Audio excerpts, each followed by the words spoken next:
মেঘ দেখার আশা নিয়ে চলছি তো চলছি। আমাদের তেমন একটা বোরিং লাগছিল না, কারণ আমরা সবাই খুব এক্সাইটেড ছিলাম। হ্যালো এভরিওয়ান, আসসালামু আলাইকুম। প্রায় 1.5 ঘন্টা জার্নি করে আমরা চলে আসলাম আর্মি ক্যাম্পে। এখানে সকাল 10টা এবং দুপুর 2টায় দুই সময়ে গাড়িগুলো সাজেকের উদ্দেশ্যে ছাড়ে। তো আমাদের গাড়ি ছাড়বে সকাল 10টায়। আমাদের গাড়ি যখন এসে থামে তখন সকাল 9টা। সূর্যের রোদ একদম প্রখর। জানুয়ারি মাস ছিল, ঠান্ডা থাকার কথা, বাট আমাদের তখন প্রচণ্ড গরম লাগছিল। সাফকাতে বাবা সবার জন্য ডাব নিয়ে আসলো। আর এই গরমের মধ্যে ডাবের পানিটা আসলে স্বাস্থ্যের জন্য যেমন উপকার, আর খাওয়ার পরও মনটাকে একটু ফ্রেশ করে তোলে। সকাল 10টায় গাড়ি ছাড়ার কথা থাকলেও আমাদের গাড়ি ছেড়েছিল প্রায় 12টার দিকে। আমার কাছে মোটেও ভালো লাগছিল না, সময় যেন কাটছিলই না। তো এখানে শফকাতে বাবা আবার পাহাড়ি কলা নিয়ে এসেছিল। এটা অবশ্য আমিই বলে দিয়েছিলাম শফকাত কলা পছন্দ করে, তো এখানে যে কলাগুলো পাওয়া যায় সেটা যেন নিয়ে আসে। এক এক করে সবগুলো গাড়ি ছাড়ছিল, আর আমরা সবার আগে এসেছিলাম এখানে। আর এখানে সিরিয়াল মেনটেন করে গাড়িগুলো যায়, যারা আগে আসে তারা আগেই যায়। প্রত্যেকটা গাড়ি দেখেন এখানে সিরিয়াল মেনটেন করছে। আমাদের আগে যদিও 2টা গাড়ি ছিল আগে থেকে রিজার্ভ করা, তাই এগুলো আগেই এখানে ছিল। কিন্তু পরবর্তীতে কারা আগে যায় সেটা দেখার জন্য আমার সাথেই থাকুন। আর্মি ক্যাম্প থেকে বের হওয়ার সময় ভোটার আইডি কার্ড চাই সবার, তবে একজনেরটা দেখালেই হয়ে যায়।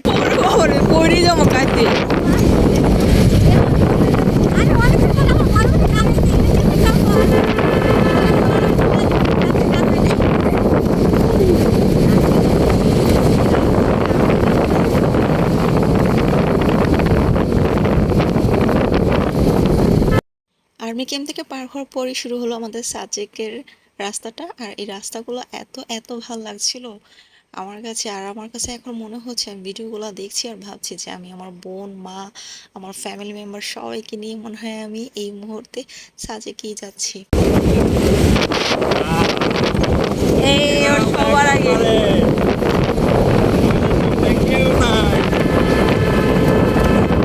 আরো 27 কিলোমিটার সাজেক।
নিচের দিকে নামতেছি এখন।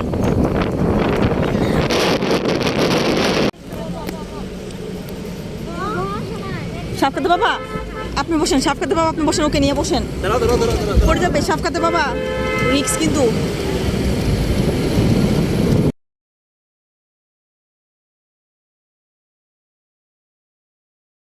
একটা সময় আমাদের গাড়ির ড্রাইভার সবগুলো গাড়িকে ওভারটেক করে সবার আগে চলে এসেছিল। আমরা খুব খুশি হয়েছিলাম, সামনে থেকে ভিডিওগুলো করতে খুব ভালো লাগছিল আমাদের। যদিও এভাবে ওভারটেক করা মোটেও ঠিক না। সাজেকের রাস্তার সৌন্দর্য কখনো ক্যামেরায় বোঝানো সম্ভব না। আর রাস্তাগুলোর যে উঁচু নিচু যে অভিজ্ঞতাটা, সেটা নিজে ফিল না করলে কখনোই ক্যামেরা দিয়ে আপনাদেরকে বোঝাতে পারবো না।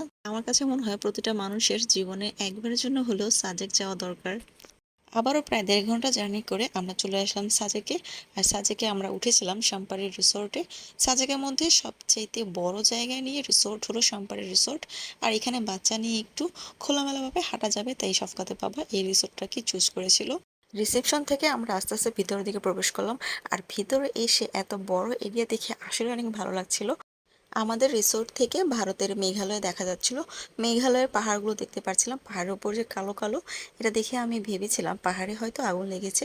সাফকাতে বাবা বললো এটা আগুন না, এটা মেঘের ছায়া। উপরে মেঘগুলো আছে তাই পাহাড়ের উপরে মেঘের ছায়া, এটা অন্ধকার মনে হচ্ছে। আমরা সবাই তখন দাঁড়িয়ে দাঁড়িয়ে চারপাশে পরিবেশটা দেখছিলাম। তখন অবশ্য যে যার রুমে চলে গিয়েছিল, রুম থেকে বের হয়ে আমরা রুমের চারপাশে দেখতে কোন দিক দিয়ে কেমন তা দেখছিলাম। চলেন তাহলে এবার ঘুরতে ঘুরতে আমাদের রুমগুলো দেখাই।